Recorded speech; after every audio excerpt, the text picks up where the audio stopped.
அதுல கொடுமை என்ன தெரியுமா, 2 லட்சம் ரூபாய் வரைக்கும் நம்ம போடலாமா காசை. 2 லட்சம் ரூபாய்க்கு மேல நீ எவ்வளவு போட்டாலும் அதுக்கு கணக்கு காட்ட வேண்டும்.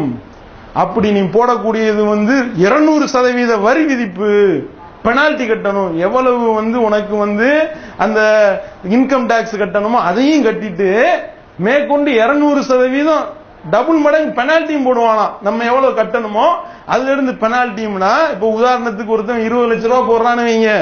இப்ப ஒரு விவசாயி இருக்கிறான், தெருவில் ஐஸ் வித்துட்டு போவானே, அவன் குருவி சேர்க்கிற மாதிரி 100 ரூபாயா சேர்த்திருப்பானே.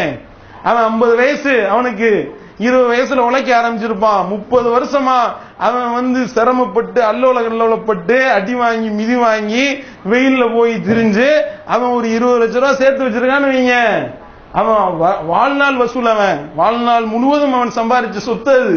அந்த சொத்தை கொண்டு போய் இவன் காசை இவன் வருஷம் 2 பேங்க்ல போடணுமா. பேங்க்ல போட்டா அந்த 20 லட்சம் ரூபாய்க்கு போடுவாங்களாம் வரி என்ற பேர்ல 30%, அது 6 லட்சம் ரூபாய். அது போக 2 மடங்கு பெனால்டி 200%, அது ஒரு 12 லட்சம் ரூபாய். ஆக 12 லட்சம் ரூபாய், இது ஒரு 6 லட்சம் ரூபாய், 18 லட்சம் ரூபாய் இவன் ஆட்டையை போட்டுருவான். அந்த மோடி அயோக்கிய ஆட்டையை போட்டுட்டு ஐஸ் குச்சி வித்த அவனுக்கு 2 லட்சம் ரூபாய் கொடுப்பான்னா எவ்வளவு பெரிய அநியாயம் இது. ஏன்னா அவனுடைய வாழ்நாள் வசூல்றாவன், வாழ்நாள் முழுவதும் சேர்த்து வச்சு சொத்துறாது. இந்த மாதிரி எத்தனை விவசாயிகள் தற்கொலை பண்ண போறாங்கன்னு தெரியல. இந்த தற்கொலை பண்ணிக்கிட்டு ஒரு 3 செத்து இருக்கு. இத்தனை வருஷமா நான் சேர்த்து வச்சு சொத்து ஃபுல்லா போச்சா, செல்லாதுட்டாங்களா என்று சொல்லி தற்கொலை பண்ணிருக்கு. பல பேர் சாந்தி முகூர்த்தத்தை தள்ளி வச்சிருக்கிறாங்க. எல்லாம் வந்துகிட்டு இருக்கு. என்ன நடத்துறதுன்னு தெரியல. கல்யாணத்துக்கு வந்த மொய்க்காரத்துல உள்ளதெல்லாம் 500-1000 ரூபாயா இருக்கு.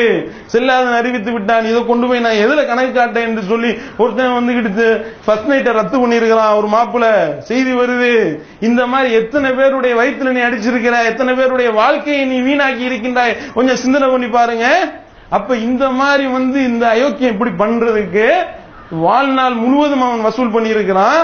அதை கொண்டு நீ ஐடி கட்டு என்று சொன்னால், அப்ப இப்படி சொல்லு, 50 வயசு வரைக்கும் ஒருத்தவன் 50 வயசு வரைக்கும் நீ எதுவுமே கட்டல, சேர்த்து வச்சது இவ்வளவுதான் என்று சொல்லி ஒருத்தவன் சொன்னானா 20 வயசுல சம்பாதிக்க ஆரம்பிச்சிருப்பான். 30 வருஷம் வருமானமா போடுறா அயோக்கியனை. அதாவது செஞ்சு தொலைங்கடா, 30 வருஷ வருமானம்.